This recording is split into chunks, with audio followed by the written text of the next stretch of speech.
มีอยู่ประมาณ 3,600 กว่าเฮกตาร์เนาะในนั้นก็แม่นนอนอยู่ในโครงการชลประทานเนาะก็มีท่านกุ้งจักรดาดิวงศ์หัวหน้าองค์การเกษตรกรรมและสิ่งแวดล้อมเมืองวาปีแขวงสารวันได้รายงานให้ฮู้ในวันที่6 มกราคม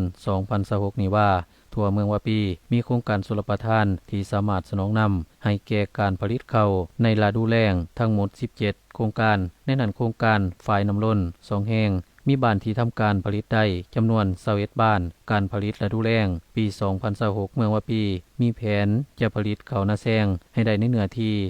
3,600 กว่าเฮกตาร์สมรรถภาพการผลิตบ่ให้หลุด5 ต้นครึ่งต่อเฮกตาร์ในนั้นได้แบ่งออกเป็น3จุดสุมคือจุดสุมผลิตข้าวสะอาด100 กว่าเฮกตาร์จุดสุมเนื้อที่ขยายแนวพันธุ์50 กว่าเฮกตาร์และเนื้อที่จุดสุมยุกสมรรถภาพการผลิตมี 2,000 กว่าเฮกตาร์มาหอดปัจจุบันใส่แนวพันธุ์ตกกา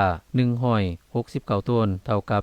75กว่าส่วนห้อยไถกบต่อเฟืองได้700 กว่าเฮกตาร์ปักดำได้20เฮกตาร์หน้ายอดได้15เฮกตาร์หน้าวานได้10เฮกตาร์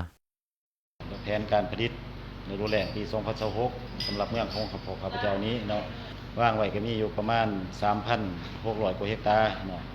ในนั้นก็แม่นนอนอยู่ในโครงการชลประทานเนาะก็มี17โครงการชลประทานและมี21บ้านและมาฮอดปัจจุบันนี้โอกาสนี่แม่นปฏิบัติสำเร็จประมาณ 75% เนาะและส่วนการปักดำนี่ก็จะได้ประมาณ 1% เท่ากับ20เฮกตาร์นี่แหละเนาะตัวนี้ก็แม่นนอนอยู่ในโครงการภายน้ำล้นเนาะที่มีเงื่อนไขเอาน้ำขึ้นก่อนเนาะจึงเฮ็ดให้เปอร์เซ็นต์ปักดำน้อยแล้วก็คาดว่าจะได้เป็นขบวนการใหญ่ในปักดำของโครงการจักรสูบน้ำไฟฟ้าก็สิคิดว่าประมาณกลางเดือนที่1เนาะแล้วก็จะสำเร็จอยู่ในท้ายเดือนที่1นี่แหละเนาะคิดว่าจะสำเร็จเบิดในการปักดำฤดูการผลิตหน้าแซงปี2026นี้เนาะในนั้นก็มีหน้าหยอดของเฮาก็ปฏิบัติได้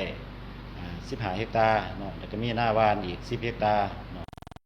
นอกจากการปลูกข้าวแล้วชาวเกษตรกรภายในเมืองวาปียังได้ปลูกพืชเพื่อเป็นสินค้าและใส่บริโภคภายในครอบครัวแก้ไขชีวิตการเป็นอยู่ในเนื้อที่ทั้งหมด700 กว่าเฮกตาร์ส่วนการเก็บกู้พืชเป็นสินค้าในฤดูฝนประเภทมันต้นนั้นมาฮอดปัจจุบันสามารถเก็บกู้ได้แล้ว50 กว่าเปอร์เซ็นต์ของเนื้อที่ทั้งหมด 5,000 กว่าเฮกตาร์